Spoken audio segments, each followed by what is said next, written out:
Great. Hi, everyone. I don't think we could have picked a better time for this session to come after the conversation that we just had, because I think in each of the papers you'll see today, we'll be talking about these third spaces that Paul mentioned, and also kind of what I would think of as like technological extensions of them. So how the internet and how other digital technologies, things like Penn Sound, extend the physical spaces to kind of create literary scenes that aren't necessarily bound by space and even time in some sense. So it's my great pleasure to convene this panel here at the home of Penn Sound, the Kelly Writers House, the Gotham Bookmark Collection. I see this panel on the materiality of poetic sound as being an inextricable dialogue with Penn Sound and the space it has provided as a publishing venue for the poetic audio text, as well as with the printed versions of poems. In many ways, Penn Sound was the archival response to Charles Bernstein's 1998 Close Listening, which argued for poetic audio texts to be regarded as documents in their own rights, rather than as simulacra of primary written texts. As Bernstein noted of his volume, one goal I have for this book is to overthrow the common presumption that the text of a poem, that is, the written document, is primary, and that the recitation or performance of a poem by the poet is secondary and fundamentally inconsequential to the, quote, poem itself. Over the 16 years that Penn Sound has grown to include over 55,000 recordings of poets reading their own work, the question has shifted from whether scholars should study sound recordings of poets to how literary methodologies can be adapted to their study. New sonic methodologies are being developed at an unprecedented rate, including Tanya Clement's notion of distant listening, Mart MacArthur's visualizations of the voice, and my own work on machine-aided close listening. Our panel today takes up the questions of sonic mediation, media archaeology, and how literary histories must be adapted to include sound. We're interested in what happens when a poem is transduced from sound to the page, back to sound, and how these remediations refract and reverberate off of their medial and archival containers. Before we start, I want to thank David McKnight for giving us this opportunity, and I want to thank Kate Aid for all of her support in bringing this panel together. I'm going to start by introducing our distinguished speakers for today, and then we'll get right into it. So, and hopefully we'll have plenty of time for Q&A at the end. So, Dr. William J. Harris writes and lives in Brooklyn, New York. He is the author of The Poetry and Poetics of Amiri Baraka, The Jazz Aesthetic, and the editor of the Leroy Jones Amiri Baraka Reader. He has published essays and poems in many journals, including Callaloo, the African American Review, Jacket 2, the Boston Review, Catamaran, and Art Forum. He is the former director of the Graduate Creative Writing Program at the University of Kansas and Professor Emeritus of English at the University of Kansas. Orchid Tierney is from Aotearoa, New Zealand, currently residing in Philadelphia. Her chapbooks include Brachiation, The World in Small Parts, Gallipoli Diaries, Ocean Plastic, and a full-length sound translation of the book of Marjorie Kemp, Earsay. Her collection, A Year of Misreading the Wildcats, is forthcoming from the Operating System. She co-edits Supplement, an annual anthology on Philadelphia writing. So first up will be Dr. Harris with his paper titled Amiri Baraka Sings the Blues, the Poet in Concert. Okay, what I'm going to do is try to stick to the text because I'm supposed to have 20 minutes and I usually don't, and it becomes very quickly 40 minutes. So I'm going to really try to stick to the text today. One thing I want to, before I start, which is dangerous, is my connection to the Gotham Bookmark was when I was a teenager living in New York for a summer. I used to go there, and I used to go to 8th Street Books too. It's got to be the same time. And they were both wonderful bookstores. But I got my copy of Tropic of Capricorn. No, the more famous one, Tropic of Cancer, at Gotham Bookmark. I know I walked and I said, this is when it was illegal. And the guy had it behind the counter. So that's my main memory of it.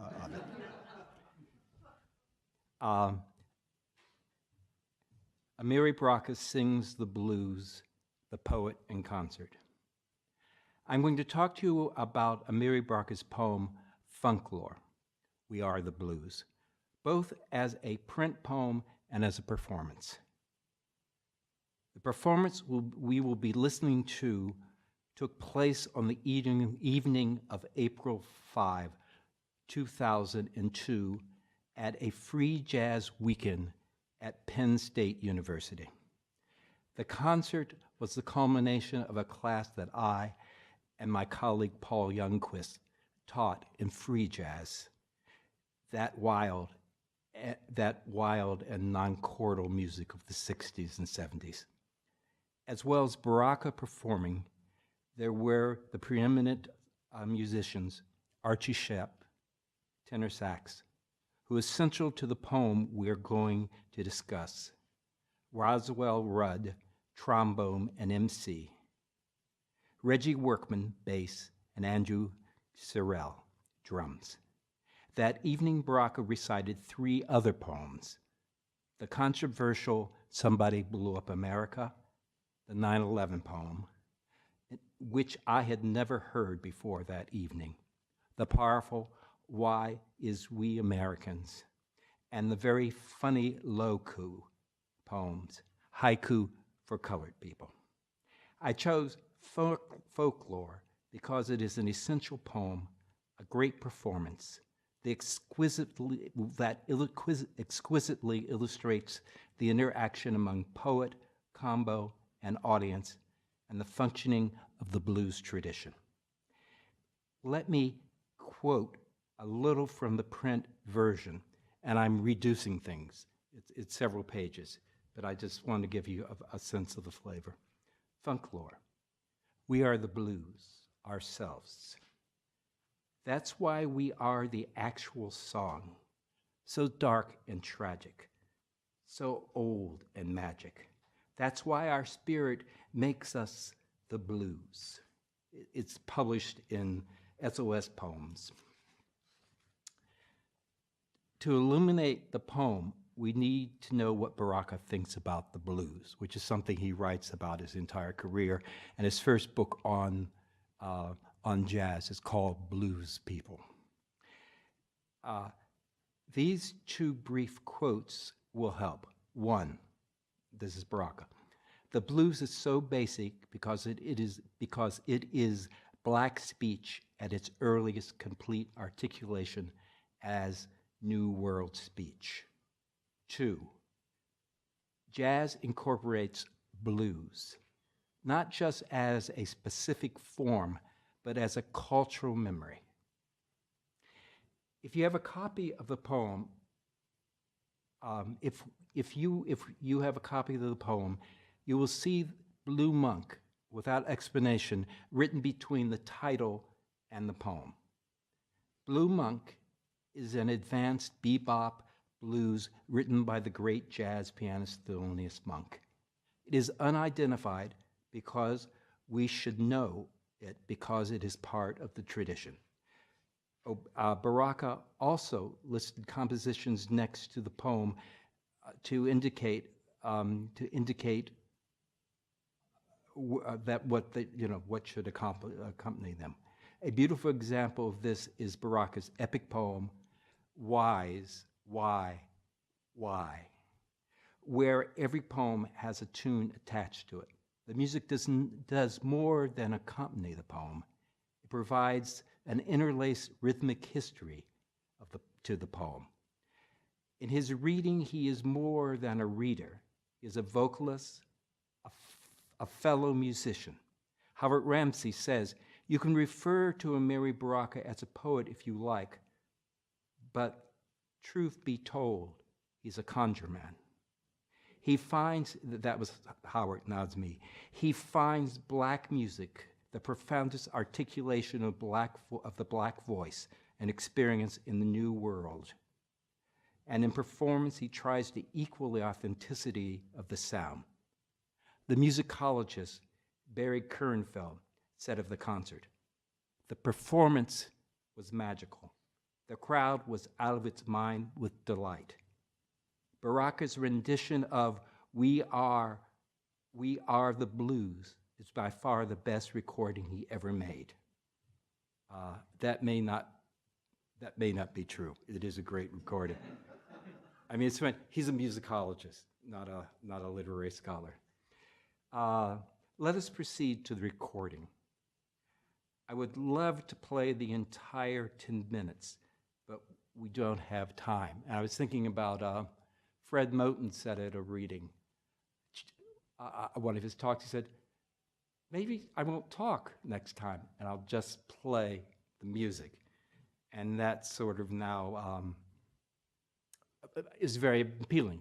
I want to say something about the performance. So it goes on for over 2 hours. We're just going to play a little thing from one poem. This writing this up has inspired me to deal with the entire performance, which you have to do with the musicians. It was an extraordinary night. You have an interaction between the musicians and Amiri and the audience.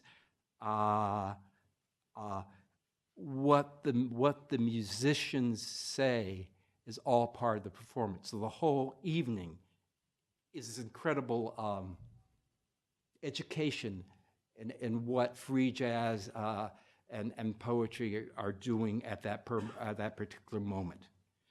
And I'll talk more about that. I'll talk more about that later.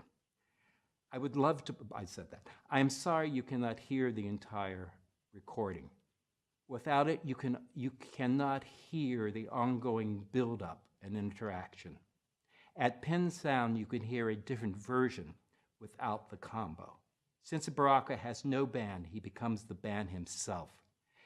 And what's that? So this is a fully orchestrated with four musicians. Baraka, when he doesn't have an orchestra, it's an inadequate word to use to describe it, but if you see him read, and a lot of you, is he'll play the table or wherever he's standing, and he will hum, and so that's sort of interesting. So that version is a version where Baraka creates all the sound.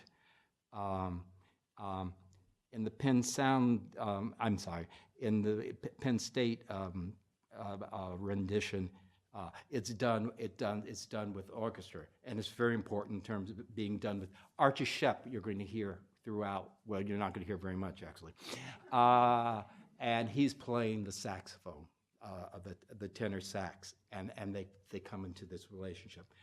Okay, Chris. I was going to push the button. See, this was my technological moment, but it all disappeared. Let's see there we go. No, I want to push the button. All right, you got it.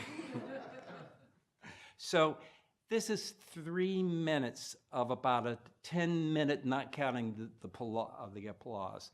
And you know, I try to get a sense of it.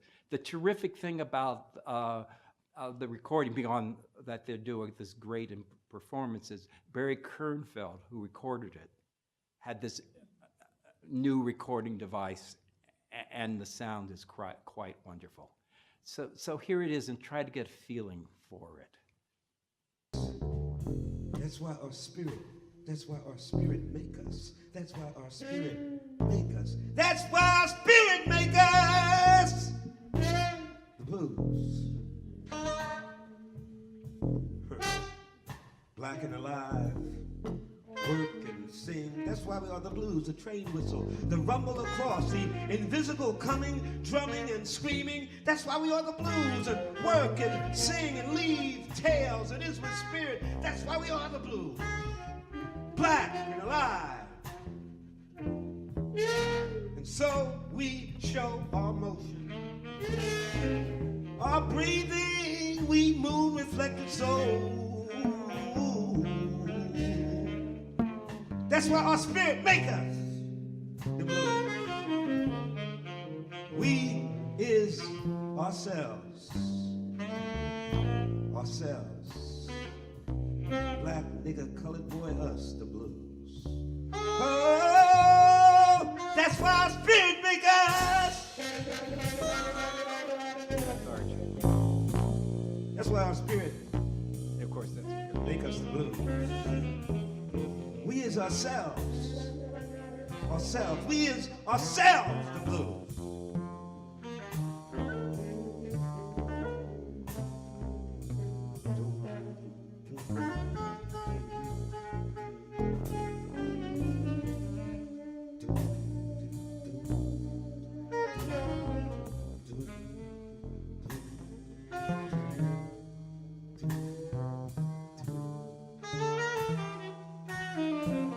We is ourselves. We is ourselves. We is ourselves. We is ourselves.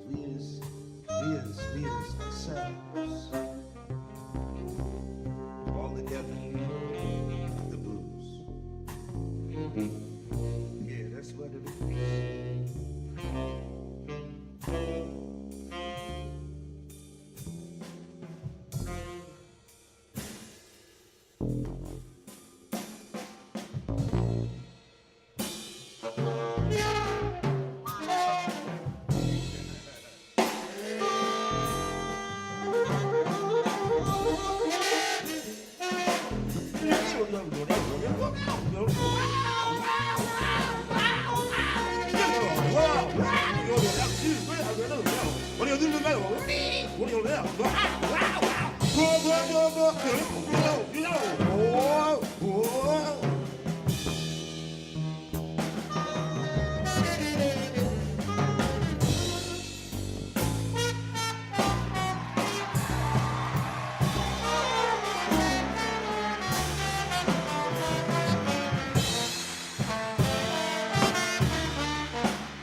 Okay, and you know, usually applause annoys me in you know, concert CDs, but it's actually part of the whole. Actually part of the whole evening. So, and I think, you know, when the longer thing is written, the applause will have to be written about. Before I return to the text, I want to say one thing which you probably have noticed if you followed along, which the spoken version is different from the written version. He repeats, you know, he repeats things, and he adds a line. It's not in there. And can I be heard, by the way? Good, because I thought I was going to, you know, I'll go off into the church and forget. Okay, so that's just something we should have in the mind. That so the oral version is different from the print version, and very much is a result of interaction with the audience and the other musicians. Charles Bernstein says, "The performance of a poem is equally significant as the poem. When you hear the poet reading their work, you get certain aspects to it that you can't get in the alphabetic version, such as rhythms, or the tempo, or the speed, the intonation, or the pitch changes." Well, that's the end of Charles' quote. Well, what happens when you have a poet, a band, a musical verbal tradition, and a community? That is what we have here. We have Baraka at first speaking the blues and finally singing it. We have the great free jazz saxophonist Archie Shepp singing the blues with his instrument. Baraka at one point cries out, "Archie, play it." We have the verbal and musical traditions coming together here. Remember, Baraka says blues is close to black working class speech, but it is a speech which reaches an indigenous song. Baraka says, poetry, first of all, was and still must be a musical form. It is speech music, and that's M-U-S-I-C-K-E-D.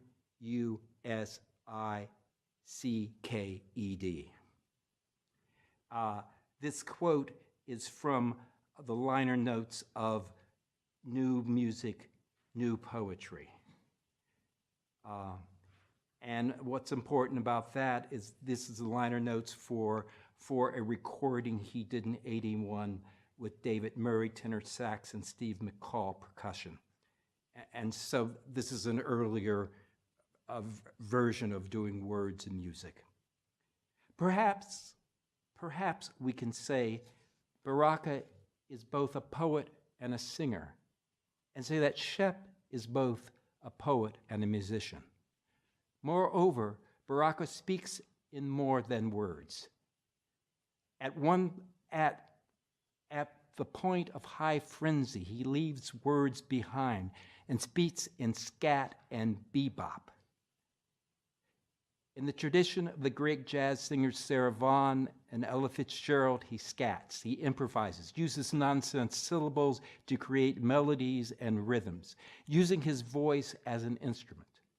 And at the highest and most intense moment, he imitates the wild sound of bebop in the tradition of Charlie Parker, alto sax, and Dizzy Gillespie, trumpet. Not only did Baraka and Shep trade fours, the audience interacted too. I guess before I get to that for just one sort of second is, well, okay, I won't. Throughout the evening, people in the audience as well as madly clapping screamed out Baraka's name. He was the high priest of the event of that church. And he and the combo created a blues community, a place where everybody felt at home, including the musicians. At the end of the concert, Reggie Workman of the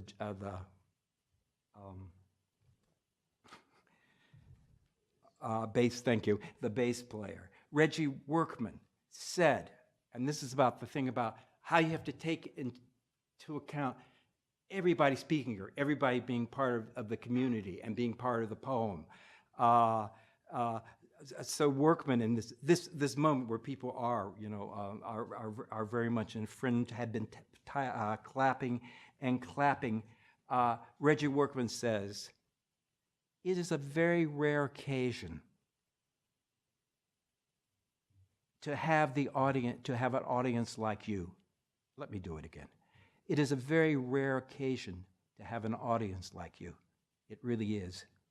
We do not run across an audience like you very often in this country. You are clapping for us, but I want to turn it right back towards you. You are very special. There were about 1,000 people in the audience. They came from all over the region. They were students. There were people from the BSU, from the PU Black Caucus. There were jazz heads, but they all came together in that space. They all entered the community created by the music. They were all home and connected. They became a people over the evening.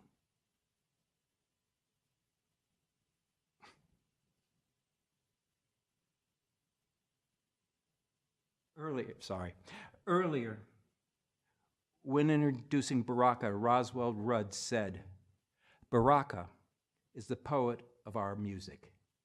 An interesting statement, since the music is associated with black people and Rudd is white. In fact, he is one of the few white musicians playing free jazz. And if you listen to some of the stuff Archie was saying, and I want to not here but elsewhere about really moving out of a black space, but he might be right that the blues community was larger that night than the original blues people. Thank you.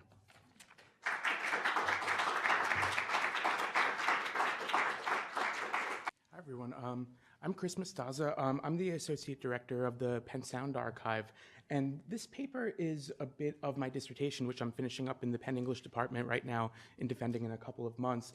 But it really comes from a larger project of wondering where the first attempts to create archives of the poetic authorial voice came from, and what were the conditions of production of these archives. So what I'm going to do for my talk today is just do a quick pass-through of the archive that I've been working with, which is located at Columbia University and is the first poetry audio archive in America. I've been working to digitize it and contextualize it. Very much understudied archive given its significance.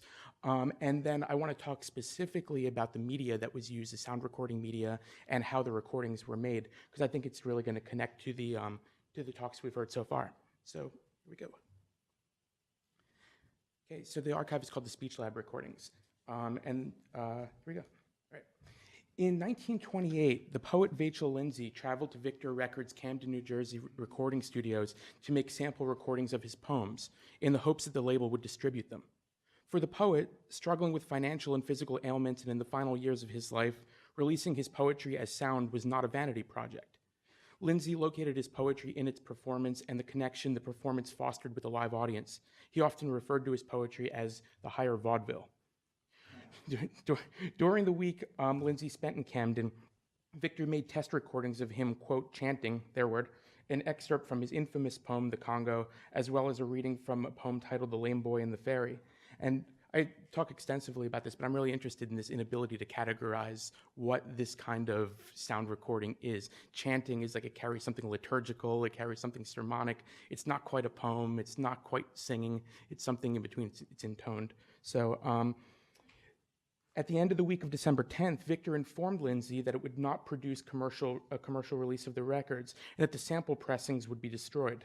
The reason Victor gave, the records were insufficiently commercial. The idea of commercial success is a starting point for this study, as it speaks to the cultural economy of sound during a period with very limited access to sound recording technologies, save for the most highly resourced institutions. If profitability was the sole criterion for inclusion in the sonic archive, then poetry would not fare well, as it had not done so, at least in America, in the time leading up to Lindsay's meeting with Victor. Luckily for today's listeners, Lindsay persisted. After being cruelly rebuffed by, that's a quote, cruelly rebuffed by Victor, Lindsay approached William Cabell Greet, a professor of speech at Columbia University. Due to Greet's work as a lexicologist and scholar of American dialects, his lab was outfitted with a speakerphone record-cutting device, which he would use for collecting dialect samples. Greet agreed to record Lindsay, and in January of 1931, they recorded 3 hours worth of Lindsay's poetry onto 38 aluminum transcription discs, a medium usually reserved for amateur content like home recordings. While Lindsay had planned to meet with Greet annually to record, quote, brand new tunes, I'm always very interested in that. It always makes me wonder if they were going to record poems that would bear no textual counterparts, but we won't find out because that wouldn't come to pass as Lindsay died later that year. And I just want to pause briefly here to say, as I was going through these records at Columbia and digitizing these, most of the records in the Speech Lab recordings are dialect samples. So you would be going through a card catalog and it would say, woman, 28 years old, Hartford, Connecticut, and you'd flip it, T.S. Eliot, Reading the Wasteland, you know. And so these modernist poets, which are very interested in kind of speech and the vernacular, were quite literally interspersed with the vernacular in the series. So I'll just play you a sample of one of the dialect recordings that would be in Greet's collection. My father came from Richmond, Virginia, and my mother from Philadelphia. I moved to New York at the age of 5 and went through the ethical culture school from the primary up through high school. Then I attended Vassar College for 2 years and am now at Barnet. Then interestingly enough, he had a custom poem that he would use, that he would have them read, because he knew that many of the words in the poem had variant regional pronunciations. So, Lindsay's death was a watershed moment and transformative for Greet and for the history of the poetry audio archive. The pairing of Lindsay's dismissal by Victor Records with the poet's untimely death caused Greet to consider the state of poetry recordings in America. Using Victor's rejection as an offense worthy of a scathing polemic, Greet indicted the commercial record industry. After 50 years of commercial sound recording, creating records of poets is finally accomplished through the energy and vision of an impractical poet and the inexpensive research apparatus of a professor of English, without the perfection of machinery which is at the service of every ephemeral movie, without the benefit and technical expertise of recording engineers. He concludes resolutely, without the help of any corporation that should help us, we will issue a commercial release of the Vachel Lindsay records. And Greet did. In opposition to the record industry, Greet partnered with the National Council of Teachers of English to produce records that could be sold to schools at cost on a subscription basis in the service of pedagogy. So this is very much in line with what we were talking about earlier with what is the role of the university in providing a public good to people. But the real import of Greet's encounter with Lindsay goes beyond the distribution of the Lindsay records.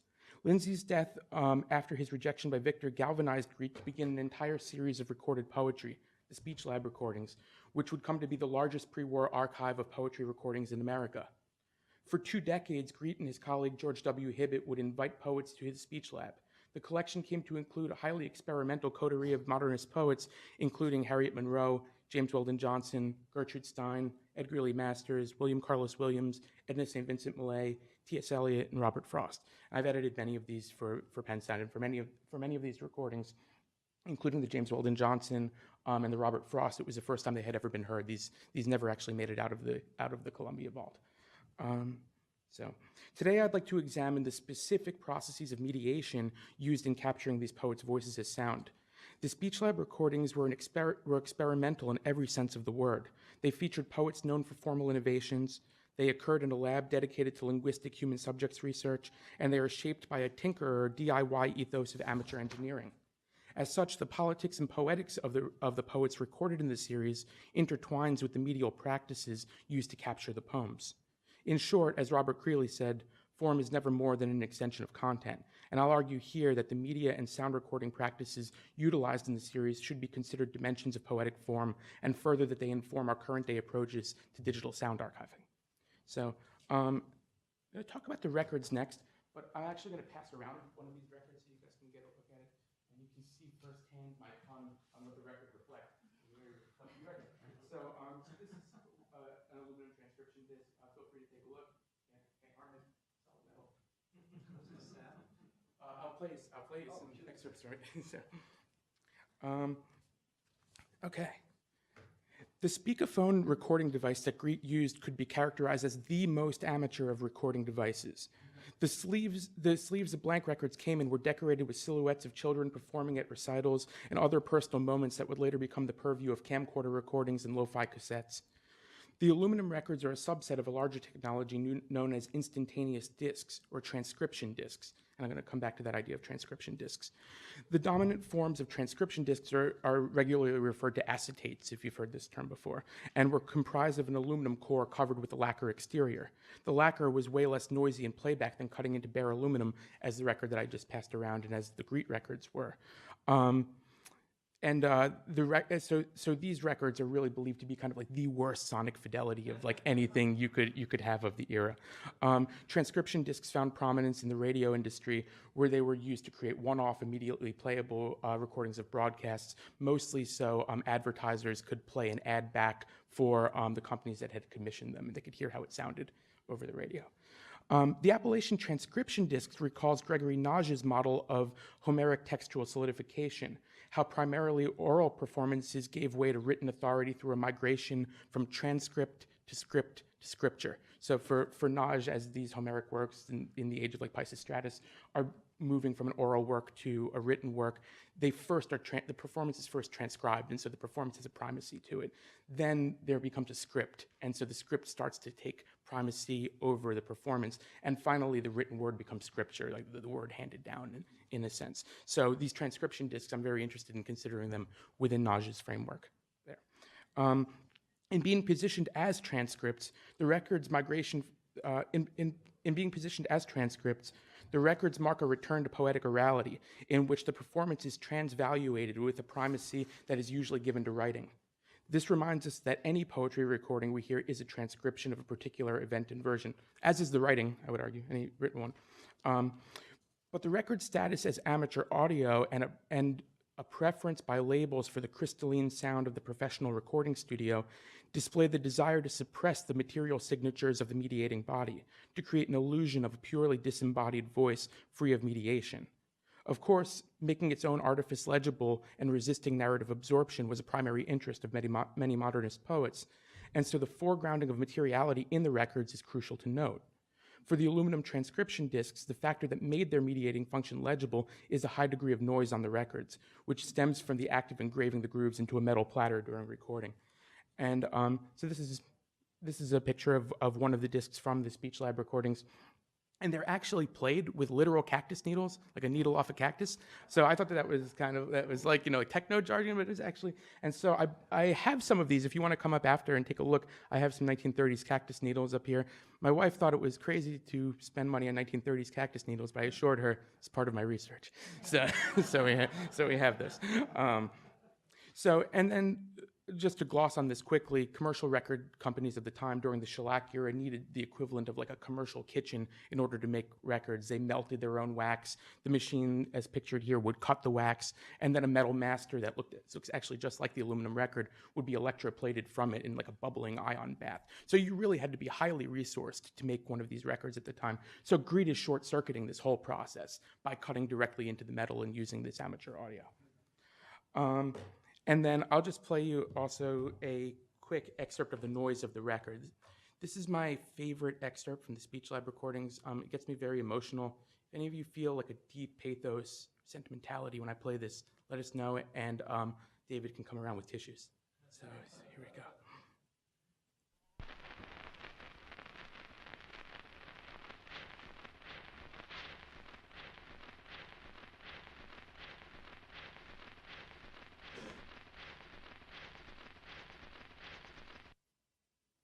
Okay, thank you. And I write about this in the dissertation, but just to gloss, few of these exist because most of them were melted down in the scrap metal drives of World War II, including many record labels, masters of their entire collections. So worth noting, even the record labels found their content ephemeral, not just greed. So the noise is more than just subaltern to the signal and goes beyond a sonic aura that invokes a historical mise-en-scène. In addition to the possibility of the noise being data, as I have previously argued, it marks the Speech Lab recordings as an amateur archive that is modernist in its very construction. The noise from the platters, along with the audible ambient noises of the recordings, embrace a poetics that foregrounds its own materiality and revels in the particular. And I want to look at a poem that actually, a very interesting poem, little-known poem by William Carlos Williams. In 1942, Williams was recorded in the Speech Lab recordings. He recorded 8 of his poems, and most of them are like greatest hits. You know, so we got like To Elsie, we have The Red Wheelbarrow, and he records this poem, which is not the first, but one of the first poems to engage with its own materiality of sound recording in the era of sound. So I'm going to play the poem for you, and then I'll just give you a quick reading of it. The defective record.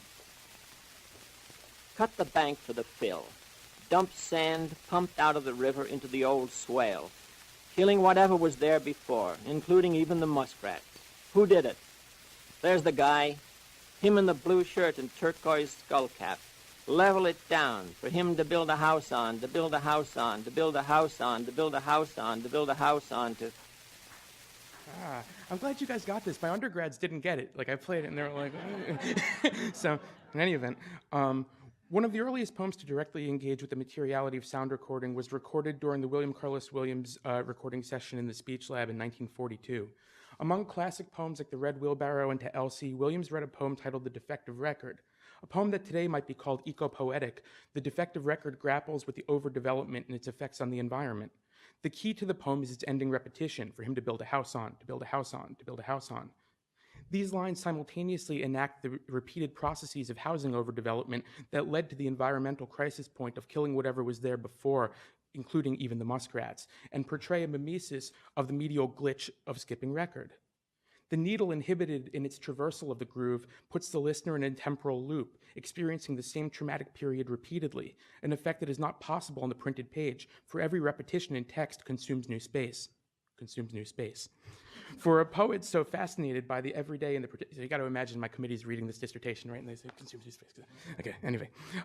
For a poet so fascinated by the everyday and the particular, we might say that Williams uses this medial mimesis as a kind of Barthesian reality effect, where the performed poem announces its realism through a process of connotation. The glitch says, this poem is real. Heard in retrospect, 2 factors are striking about the recording. The first is the Derridian archival violence done to the poem through the process of digitization. When the poem is read from disc and the encoded bits sound Williams' playful attempt to have the listener think her own record player is skipping, the reality effect is broken. It doesn't make any sense to hear the poem digitally, as the technology is not capable of glitching in the same way. What Barth calls a process of referential illusion, where details in a realist work that are reputed to denote the real only signify it, the mimetic skipping, rather than asserting the reality of the text, becomes a null pointer. But all is not lost. The real reality effect persists in the noisy processes of recording of the transcription discs. The very factor that is emblematic of the disc's amateur status, that being a pragmatism of existence over the fetishization of purity and fidelity, is what fulfills the poem's poetics more than the content alone can. We are increasingly more likely to recognize the hiss and rumble as connotative of the past than we are the particular medial glitch that denotes the skipping gramophone. The noise simultaneously fulfills Williams' intention to interact with the defective record, defective in the sense that it resists narrative absorption or sonic absorption, and marks the recording session as situating the Williams-esque imagination in a real particular place and time. Thus, the materiality of the transcription discs is an intrinsic part of modern poetic form.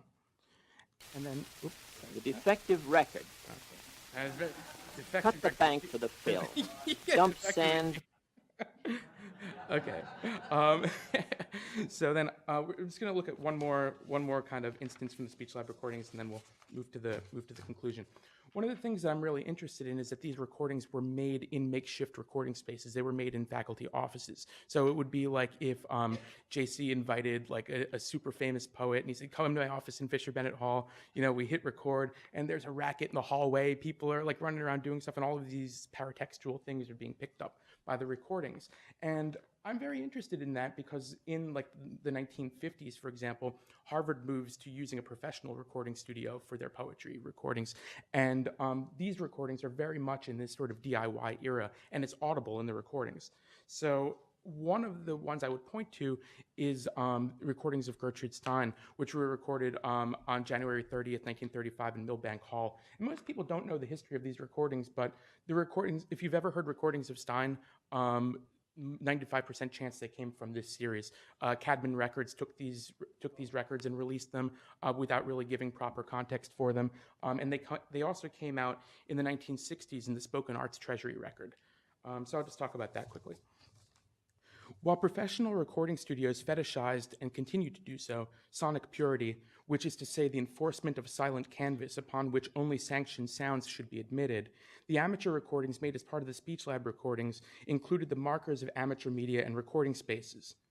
The recording of a fragment of Stein's portrait of the artist and theater set designer Christian Berard was subsequently released by the Spoken Arts Treasury of 100 Modern American Poets in 1969. In this release, the recording noise had been removed from the original recording. While the hiss and rumble of the aluminum record cutting stylus was suppressed in the latter audio-textual biography of the poem, one unsanctioned sound remained, a car horn that went off in the final phrase of the poem. There are two horn blasts audible in the master recording, one after the word cold in the phrase "she ate it cold" because of Saturday, and one after Saturday at the very end of the poem. So I'll just play that section for you.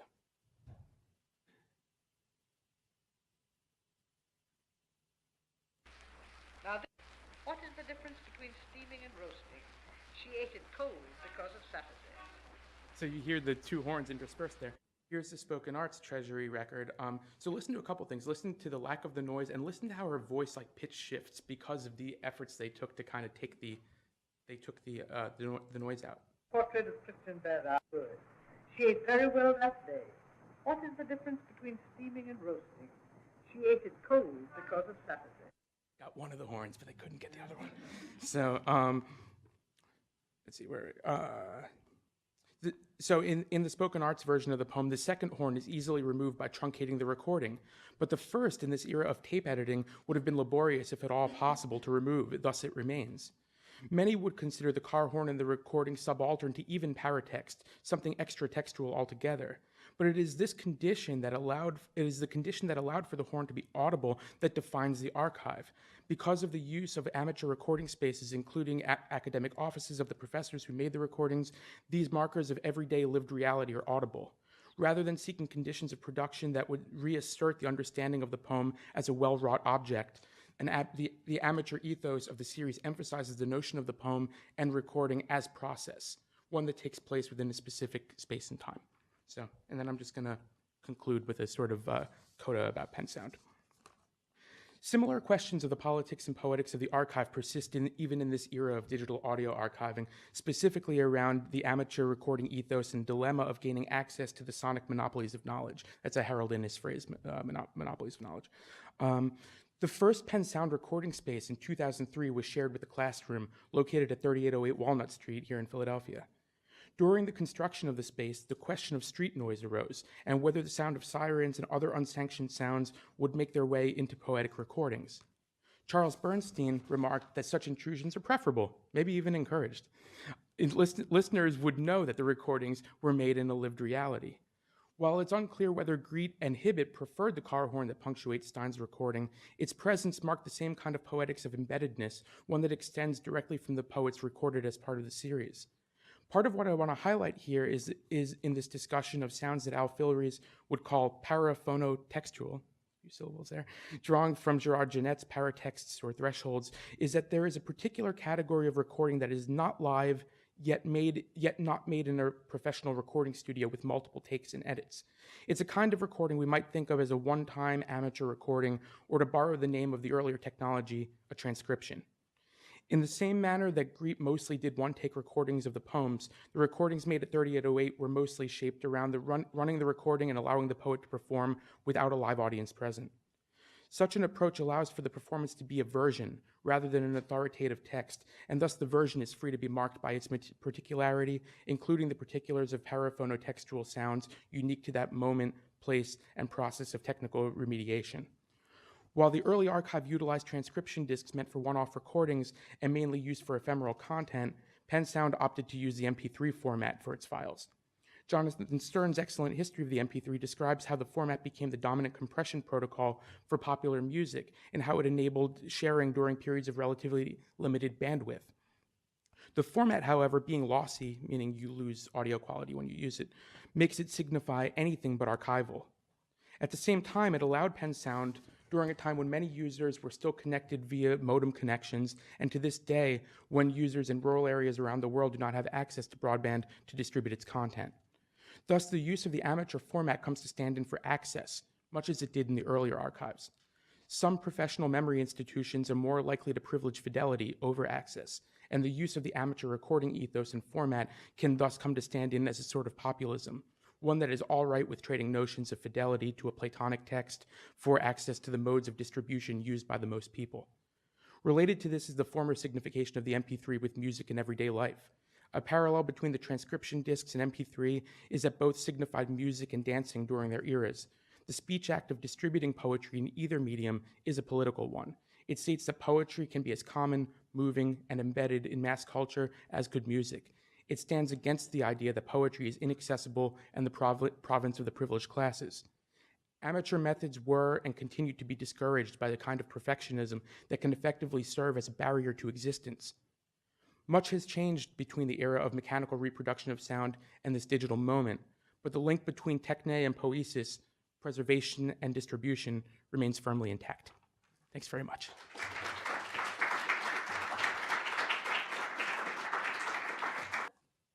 I just want to thank Chris for inviting me here to talk about my own research, and I'm really excited to sort of to talk to you about sound and actually paraphonotextuality.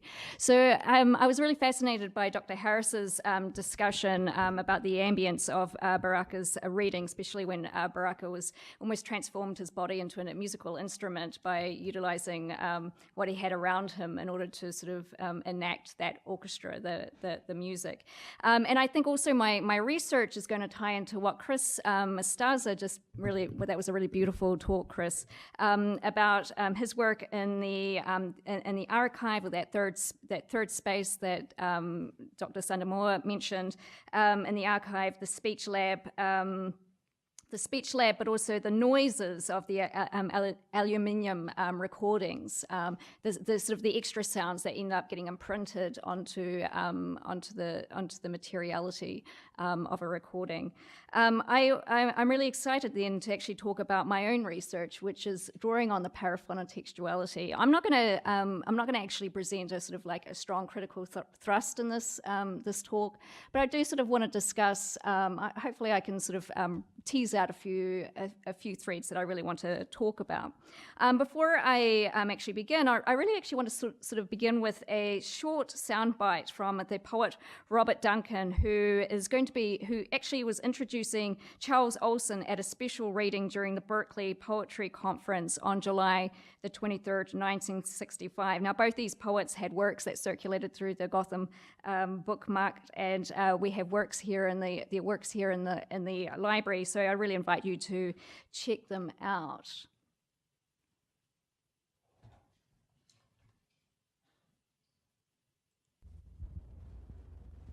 What's the thing on? What do I need the thing on?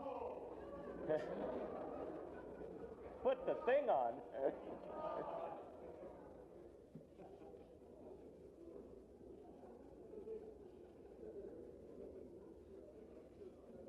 As I think all of you, or almost all of you, must know, the man I'm introducing to tonight is visibly a large man.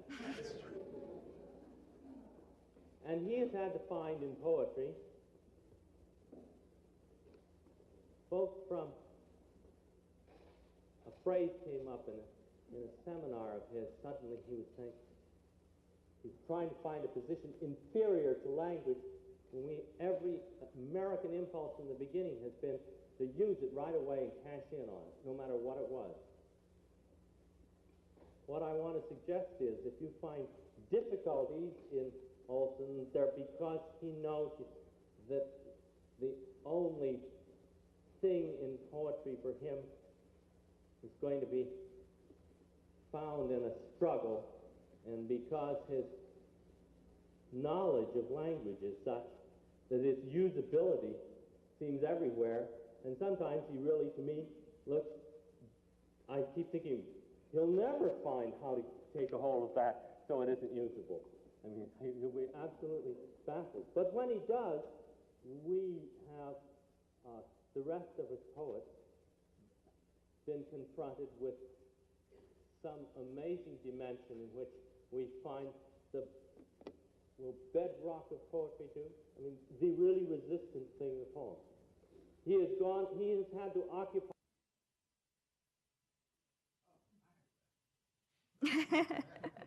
So even before Olson's joining the stage, Robert Duncan is jostling with the audience. We can actually assume that perhaps he's fiddling with the microphone, although this exchange, along with his introduction to Olson, is actually not included in Zoe Brown's transcription of the event that was later published by Quixote Press, which is this book here.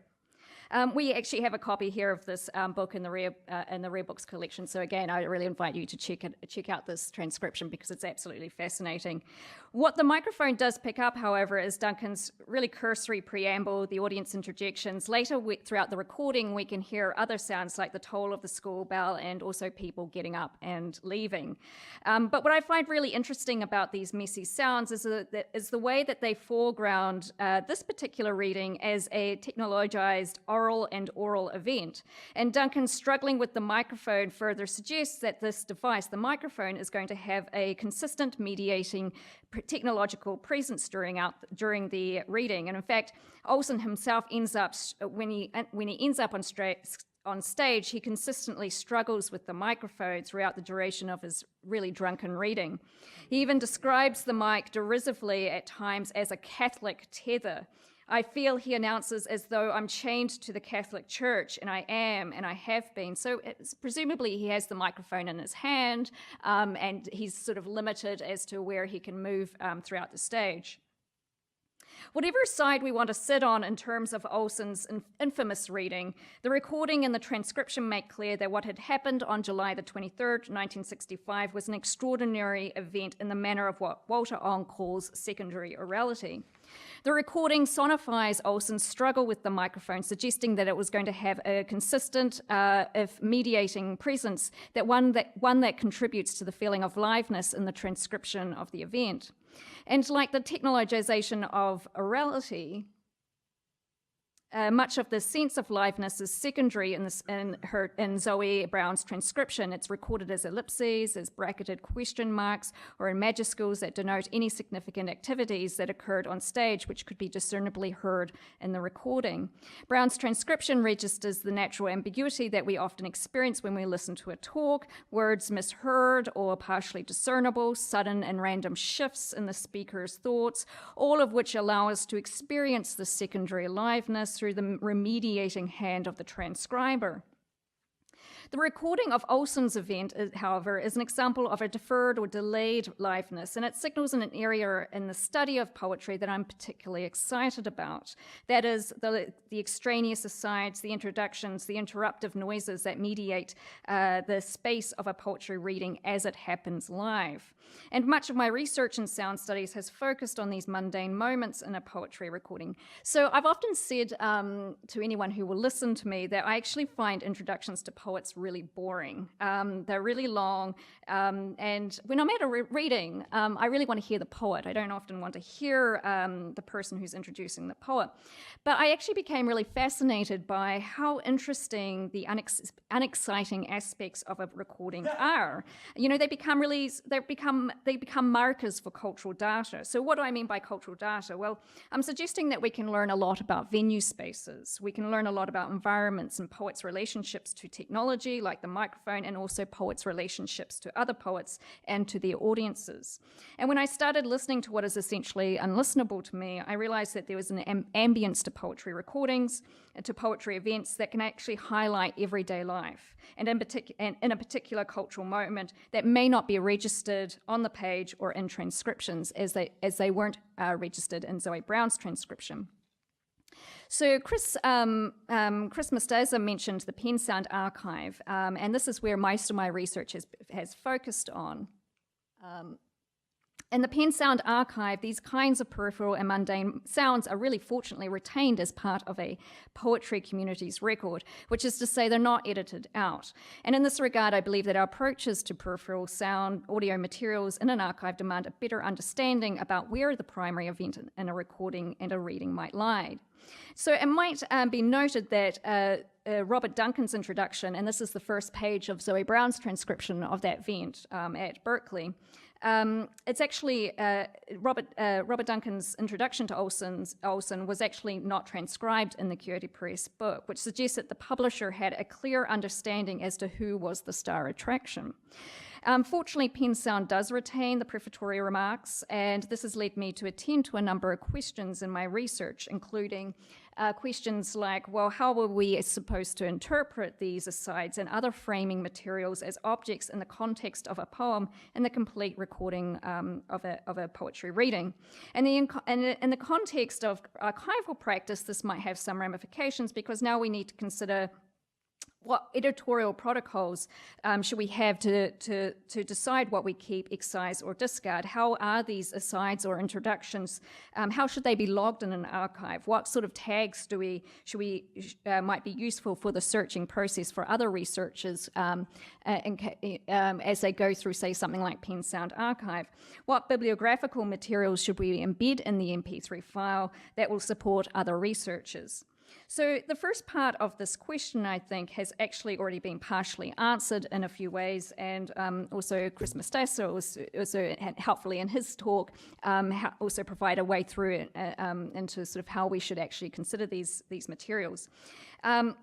Julia Novak, for example, applies this term paratext to the live performance of a poem in her book Live Poetry, and she suggests that our notion of the poem proper ends up breaking down when we attend to the extraneous sounds in a performance. So often when we think about paratext, we're sort of thinking more about the visually identifiable markers in print contexts, where supplementary materials are to be read as information identifiers that cue the reader into codex identities, format or spatial positions of a book. And these markers might include contents page or an acknowledgement or page numbers or a list of illustrations and so forth.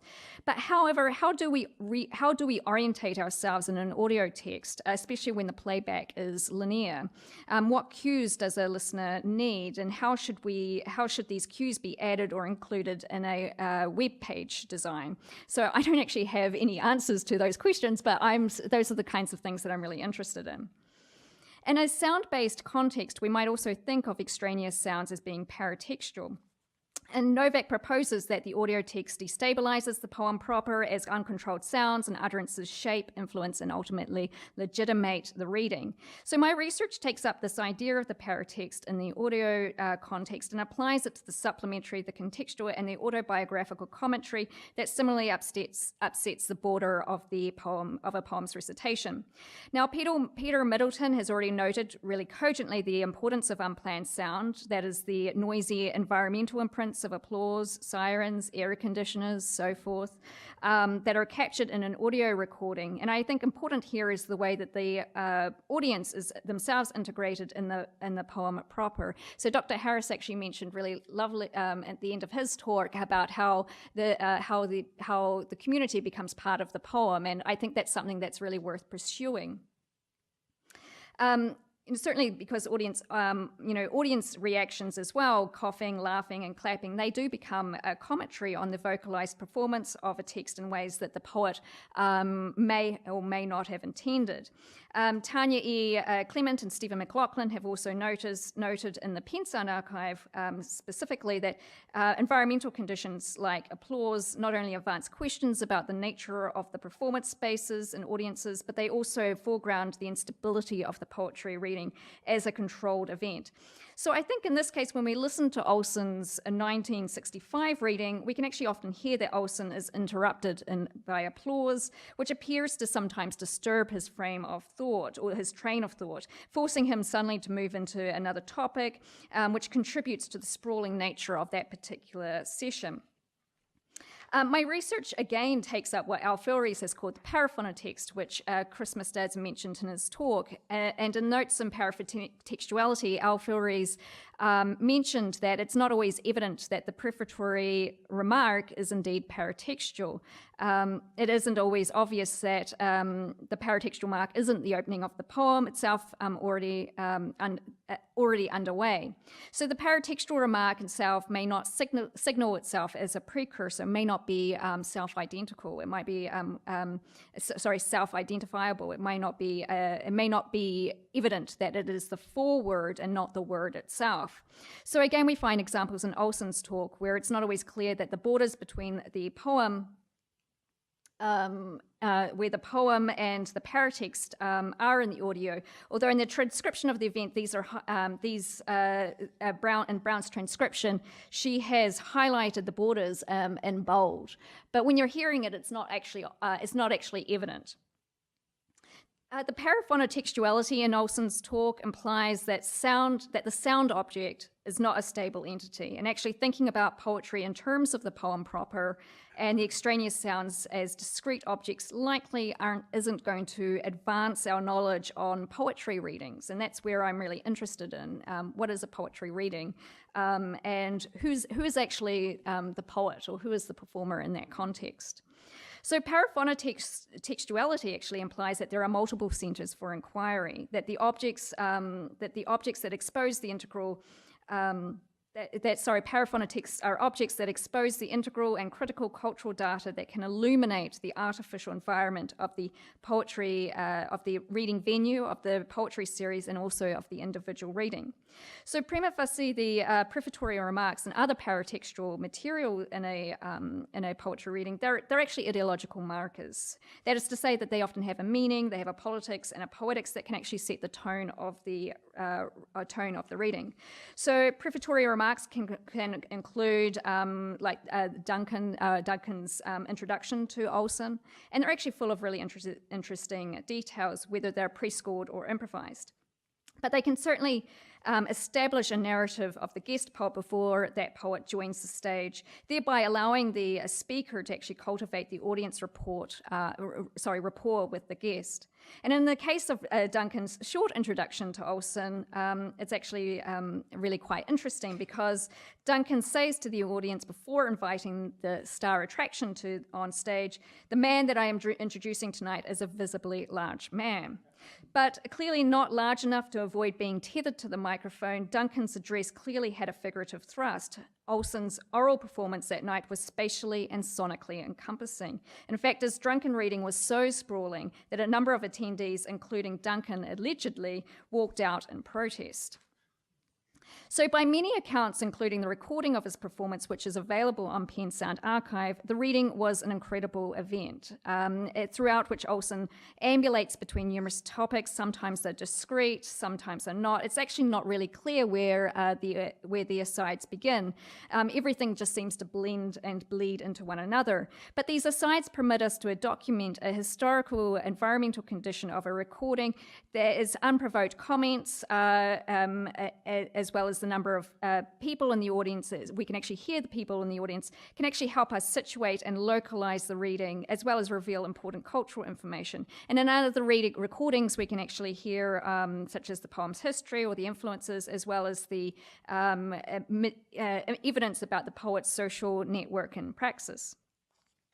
So paratextual remarks can often be edited out of an archive, as wasteful and excess language may seem to conflict with the curated economy of an archive. So in other words, not everything documented might be preserved, yet paratext is often vital for understanding the works like Charles Olson, as well as Robert Creeley, Robert Duncan, Amiri Baraka, Caroline Bergville, and Rachel Blau Duplessis, in whose performances the poem and its contextual information sometimes end up bleeding into one another.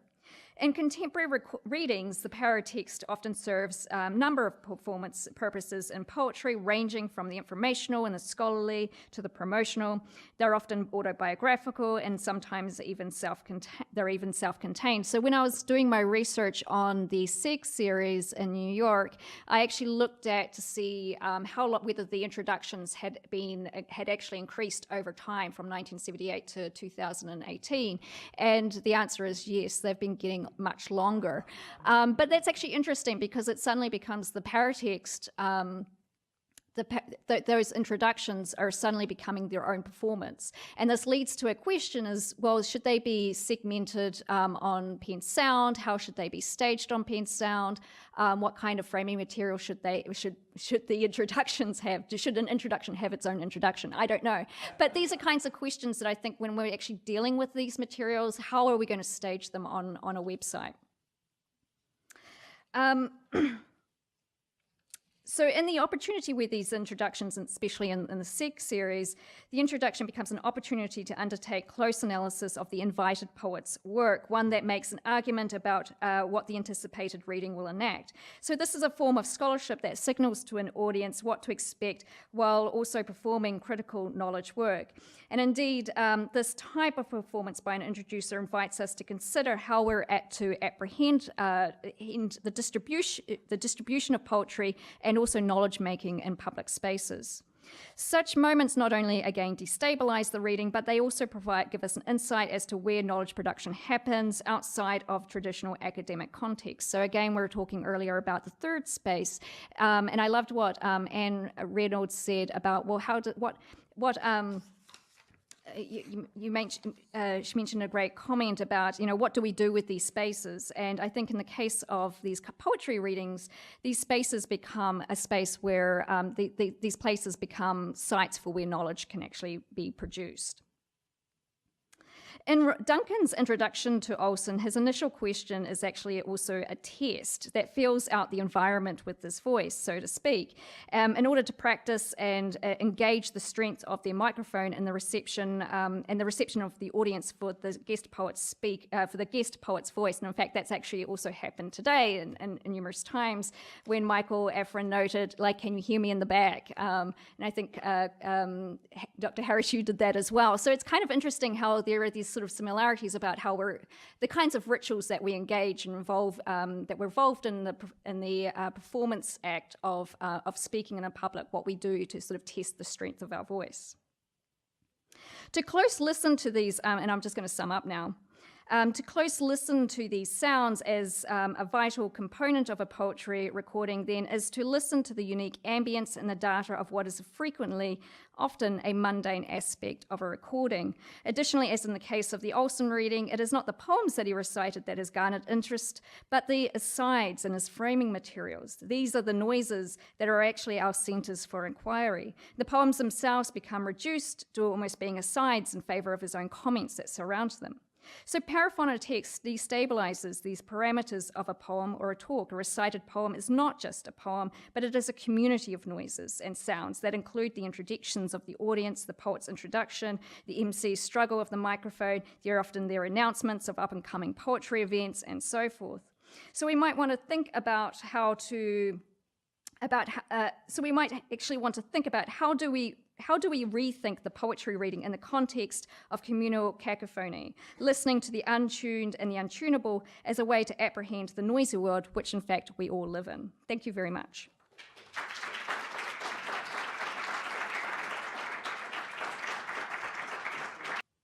Sure. So we'll just open it right up for questions. Yes, please. Well, I was fascinated listening to Amiri's recording. I was thinking, while I'm listening to it, of Vachel Lindsay's recording, and his using his voice and his body as an orchestra with Booth led boldly and things like that. And then you did this. You didn't play any of Vachel Lindsay, but 75 years later, the same thing is being done with poetry readings. So, have we progressed? Do you want to take it for that? Maybe not. Okay. You know, what that throws you? Okay. No, I'm happy to. Yeah, I mean, I think Lindsay is really interesting because when you write about Lindsay, as I've done in my article in the Chicago Review, you have to really grapple with this thing of him being a really problematic figure, but also like a founder of the Poetry Audio Archive. Like you can be both. And so like for Lindsay, it's really tricky because you write about him in the same breath as someone like James Weldon Johnson, and you're like, you kind of like think to yourself, what exactly am I doing here? But I do think that that sort of era of performance poetry, to a lesser degree than what Lindsay does, is very audible in contemporary readings, even in the Academy. I mean, I think of like Charles as somebody who is very like emotive in his readings, but he doesn't kind of go into that range of sort of like ventriloquism, problematic ventriloquism. But I think that he's someone who really kind of embodies the poem. I don't know if either of you have thoughts on that. I'm glad you talked about Lindsay because it's been a long time since I've played it, and it's hard for me to put Lindsay and Baraka together. Yeah.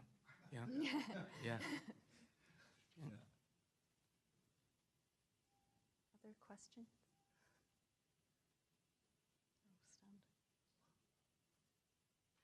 Yeah, Ron.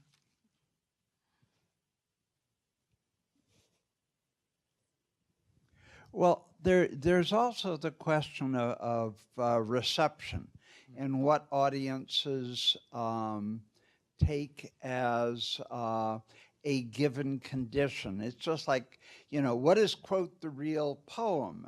Baraka brings in all of this material, and I know lots of people for whom bringing in anything gives them the hives, and yet that's such an important part of the jazz tradition, that openness and open-endedness on the one hand, and the whole questions of how different audiences and different times hear things, I think are really also an interesting aspect to look at these things. Because it's also on Penn Sound, I've noticed that the talk I gave on the new sentence in 1977 at an art school is 10 minutes shorter than Olson's endless talk at Berkeley. Nobody ever has told me it was long, because By 1977, a 3-hour talk, not long. 1965, endless, turn out the lights, audience goes home before the poet does. So. Can I just say about the Olson's sort of endless talk, though? I mean, it went on for about, I think, 3 hours and 15 minutes, but it was also, the tape ran out. So we don't actually know how long, I mean, I don't actually know, I mean, I'm sure there's some sort of record somewhere about how long it actually was, but they were eventually kicked out of the school. Yeah. Ann and I were there. Oh, so how long was it?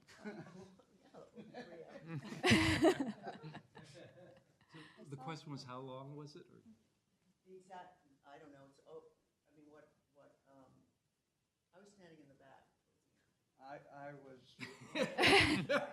was hanging around with the folks around Orlovsky, so we were not being scholastic at that point.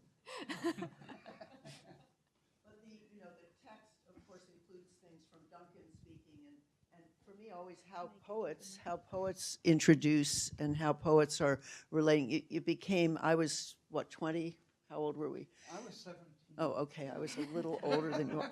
But how interesting to see the relationships, and Duncan, I think it's Duncan asking to go pee at some point, and the watching people's responses and reactions and mumbling amongst themselves and that sort of thing is also, and the story, what's the backstory of him having, I think, ingested some kind of psilocybin related drug, an entheogen, I prefer to call them entheogen, the night before for the first time. And so that sense of the interrupting himself, I mean, these wonderful moments where he says, I can't believe it, I'm up here, this is an enactment, essentially, and this kind of raw shamanic. I mean, I was seeing it that way, and almost this, the poet as coming unglued and also still retaining his power, because it was very much the sense that he was king of the raft, and of course Alan was there,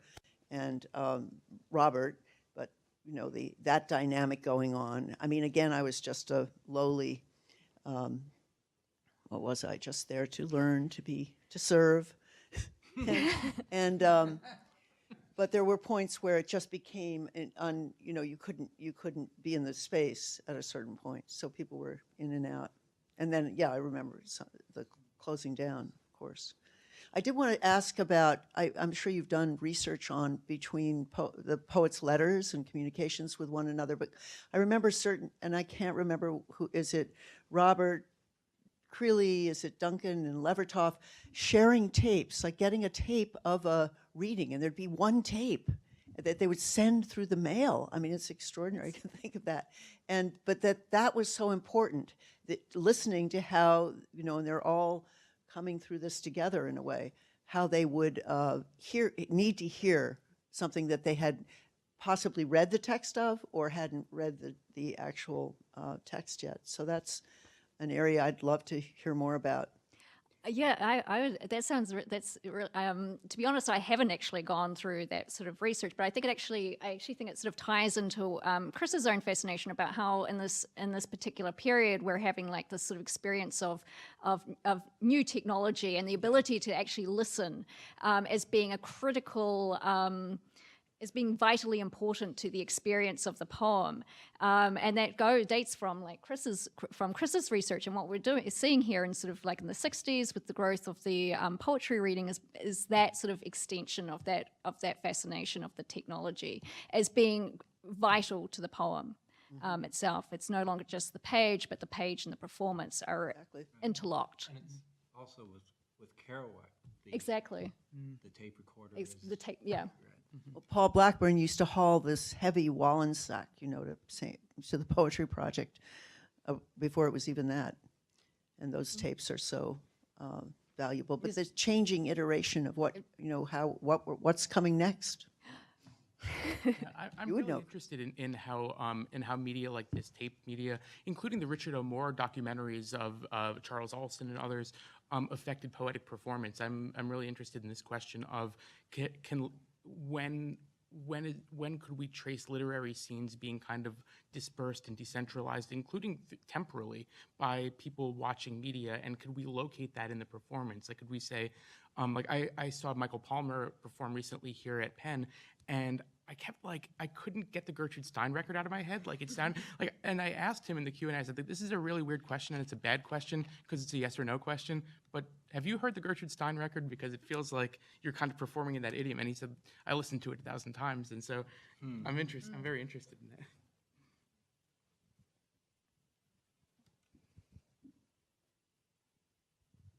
I'm also interested to know if you've had a chance to do comparative listening of the same poem in different settings, different recordings. And I imagine Amiri Baraka's you maybe not necessarily unique, but yeah. What is on Penn Sound is a version of this poem, but which I mentioned in the talk, and he's doing without the orchestra, so he's humming and beating the table.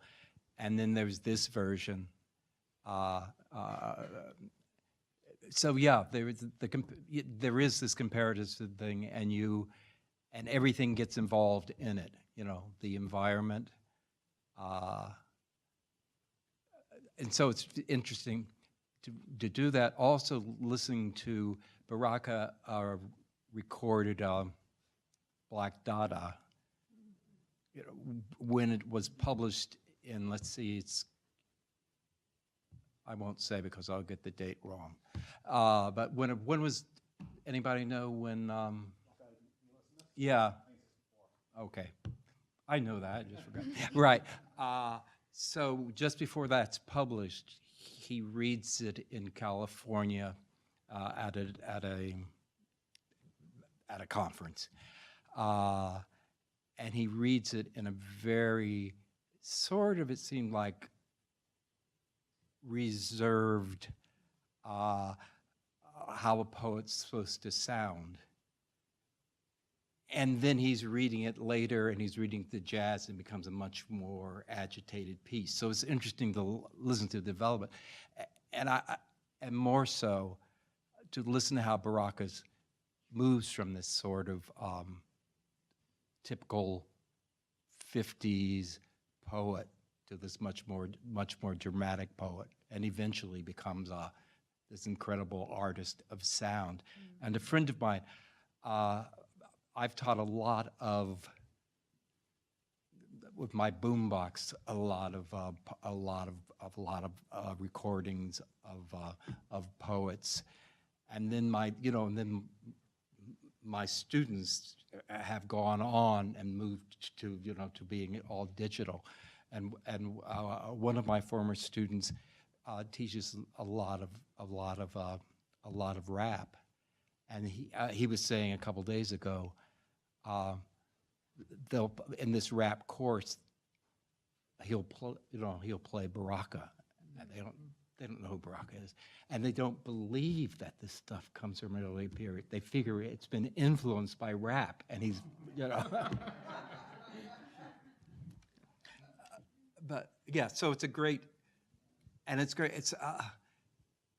It's really fascinating. I think we've all talked about to have this technology, and to be able to listen to all these different versions, and we learn a lot. And what you're both bringing in, and I guess I'm bringing in also, is the whole, what is a poetry reading? What is the poem? And all this stuff is involved. But I wanted to say one other thing.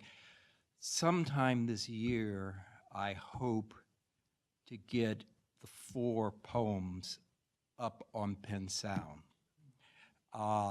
And here's the problem, which I realized this morning is, Barry Kernfeld, that's not the problem, did this beautiful recording, but he signed this agreement with the manager, which says,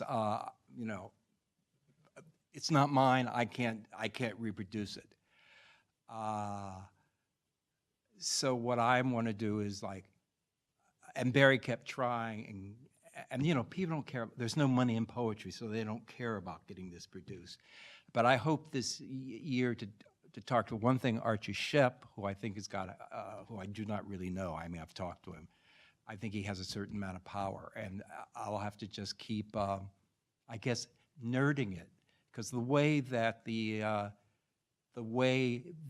this got recorded, which is extraordinary, the whole 2 hours are there. Except he did cut off the introduction, our introduction. I just lost was there. Yeah, I just hope, I hope, I don't know where I was going, but I hope to really get it. Oh, I know what I was saying. But it's so interesting that this isn't just my problem. This is the problem that anything that's produced, you have these legal problems, you have, so it was sort of interesting that, because I was thinking not a lot of connection with other people here, but we all are being screwed. Okay. But your question about versions, there's a great essay by my friend Ken Sherwood, which is one of the first essays that I know of to deal with sort of like versions of audio texts in that way. I work on it by making digital tools to kind of compare performances of the same poem across different performances. But I'm really influenced by classical scholarship. I'm really interested in Homeric scholarship and thinking about classical. how. Yeah, classical. Yeah. So like how oral poetry, like so-called solidified. So I think there's a lot to look at there too. So we have time for one more question. Yeah, a lot when you were describing the ambient sounds that are caught in these recordings, or the sounds that at different points are considered to be prefatory, or I kept thinking about how spatializing these sounds are when you're listening to them, and how that would be really different if, say, some of these things you had film, where the sound was embedded in image, and how the sound itself would be really different because of that. I mean, is that something that you're thinking about because you are so exclusively focusing on sound recording? Yeah, that's a really interesting question. I actually hadn't sort of considered the sort of spatial, the spatial elements to the introduction. But you're right, there is a sort of like parameter there's something there, that a kind of texture that wouldn't necessarily be included. You would experience it differently if it was like a visual, an audio-visual material. I need to sort of think more about that, actually, because now I'm sort of thinking about how does the space of the introduction, how does that influence or affect the rest of the recording? It's given that we often listen to recordings in a very linear fashion, but is this the sort of way that we can sort of disturb that sort of linearity of the recording? That's a really fantastic question. I need to sort of think about that more. I mean, it's partly because I look at a lot of documentary film from that same period, and parse out information from it that's not overtly intention. But also when you were talking about the offices and I guess just kept thinking about how it starts to really map out spatial dynamic that substitutes for the visual. And if you had a cinematic image, you would just probably not even notice a lot of it. Yeah, absolutely. I mean, a lot of people don't oftentimes think about that. You're really listening to sort of like sound waves bouncing off of particular walls when you're listening to these, and it's highly subjective.